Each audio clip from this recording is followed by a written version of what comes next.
শ্রাবণ মানেই চারদিকে সবুজে সবুজ সুন্দর প্রকৃতির দৃশ্য দেখায়। তো সেই জন্য আমার মাও কিন্তু সবুজ রঙের শাড়ি আগের থেকে শপিং করে নিয়েছিল।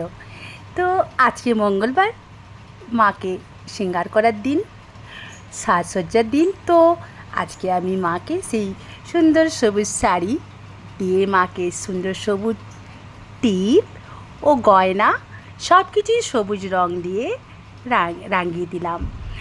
আর এখন জবা ফুলের মালা পরাচ্ছি না, যেহেতু মালাগুলো একবারে নেতিয়ে ভিজে গায়ে ছিটে যায়।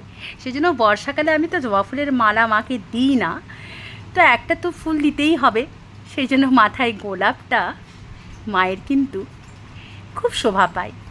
তো মাথায় গোলাপ দিয়ে দিলাম, সুন্দর হারের সেট পরিয়ে মাকে সাজুগুজু করে রেডি করে দিলাম। জয় তারা।